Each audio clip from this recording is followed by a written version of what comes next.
तर नमस्कार मित्रांनो, मी मनोज चौधरी तुम्हा सर्वांचं मराठी इंजिनिअरिंगमध्ये खूप खूप स्वागत करतो। तर आजच्या व्हिडिओमध्ये आपण काय बघणार आहोत तर nested loop in C language. आता नेस्टेड लूप म्हणजे काय तर loop inside loop is called as nested loop. म्हणजे काय तर जेव्हा आपण एका लूप मध्ये दुसरं लूप डिफाइन करतो त्याला नेस्टेड लूप असं म्हणतात, बरोबर। आता या केस मध्ये ह्या लूपला आउटर लूप म्हणतात आणि ह्या लूपला इनर लूप म्हणतात, बरोबर। आता या नेस्टेड लूपचा आपल्या प्रोग्रामिंग मध्ये काय उपयोग असतो तर जर आपल्याला डेटा असा मॅट्रिक्स फॉर्मॅट मध्ये प्रिंट करायचा असेल त्या केस मध्ये आपल्याला नेस्टेड लूप ची गरज पडते, बरोबर। मग या केस मध्ये आउटर लूप जे असतं ते नंबर ऑफ रोज डिफाइन करण्यासाठी असतं आणि इनर लूप जे असतं ते नंबर ऑफ कॉलम डिफाइन करण्यासाठी असतं, बरोबर। तर आता ह्या केस मध्ये काय होईल तर जे आउटर लूप आहे ते 3 वेळेस फिरेल आणि जे इनर लूप आहे ते 9 वेळेस फिरेल। असं का ते बघा, तर इथे किती नंबर ऑफ रोज किती आहे तर 3 नंबर ऑफ रोज आहे, बरोबर। ही पहिली रो आहे, त्यानंतर ही दुसरी रो आहे, त्यानंतर ही तिसरी रो आहे, बरोबर। मग इथे काय होईल तर जेव्हा या फॉर लूपचं पहिलं इटरेशन होईल त्यानंतर हे लूप 3 वेळेस फिरेल, त्यानंतर या आउटर लूपचं दुसरं इटरेशन सुरू होईल, त्यानंतर पुन्हा हे लूप 3 वेळेस फिरेल, त्यानंतर या आउटर लूपचं तिसरं इटरेशन सुरू होईल,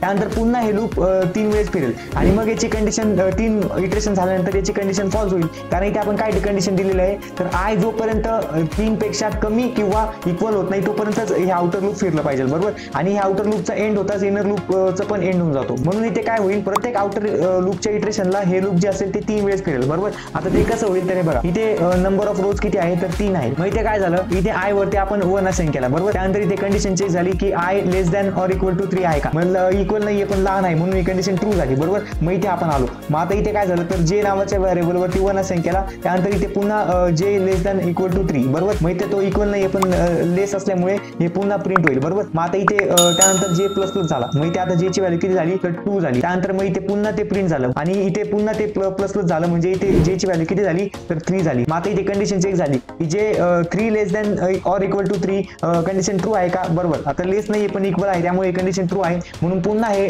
प्रिंट होईल आणि त्यानंतर इथे पुन्हा प्लस प्लस होईल, बरोबर। मग आता जे किती झाला तर 4 झाला, बरोबर। मग आता इथे 4 लेस दॅन ऑर इक्वल टू 3 म्हणजे 4 लेस पण नाहीये आणि इक्वल पण नाहीये म्हणजे ही कंडिशन फॉल्स झाली, बरोबर। मग आता ह्या लूपचं एक्झिक्युशन थांबेल, बरोबर। फक्त इनर लूपचं एक्झिक्युशन थांबेल पण आउटर लूपचं एक्झिक्युशन थांबणार नाही, बरोबर। म्हणून इथे ह्या लूपचं एक्झिक्युशन थांबलं, त्यानंतर इथे नवीन ओळीला आलो, बरोबर। म्हणजे इथे पहिल्या इटरेशनला काय होईल तर ह्या 3 जे स्टार असतील ते 3 स्टार प्रिंट होऊन जातील, बरोबर। आणि त्यानंतर आपण नवीन ओळीला कशामुळे येऊ तर हे बघा इथे प्रिंटफ आपण स्लॅश एन कशासाठी देतो तर नवीन ओळीमध्ये यासाठी देतो, बरोबर। मग इथे हे 3 स्टार असे प्रिंट झाले, त्यानंतर आपण लगेच नेक्स्ट लाईनला आलो, मग इथे पुन्हा आउटर लूपची कंडिशन चेक होईल। मग आता इथे आय किती झाला इथे प्लस प्लस केला, बरोबर। मग आता आय ची व्हॅल्यू किती झाली तर 2 झाली, बरोबर। मग आता 2 लेस दॅन ऑर इक्वल टू 3 म्हणजे इक्वल नाहीये पण लेस आहे म्हणून इथे पुन्हा या लूपचं 3 वेळेस एक्झिक्युशन होईल, बरोबर। मग 3 वेळेस एक्झिक्युशन झाल्यानंतर पुन्हा हे 3 स्टार प्रिंट होतील, त्यानंतर या इथे आपण स्लॅश एन दिलेला आहे, त्यानंतर इथे पुन्हा आपण नेक्स्ट लाईनला येऊ, बरोबर। मग आता इथे पुन्हा आपण ह्या आउटर लूपला आलो, बरोबर। मग आता आउटर लूपचं पुन्हा आपण आय प्लस प्लस केलेलं आहे म्हणजे आता आय ची व्हॅल्यू किती झाली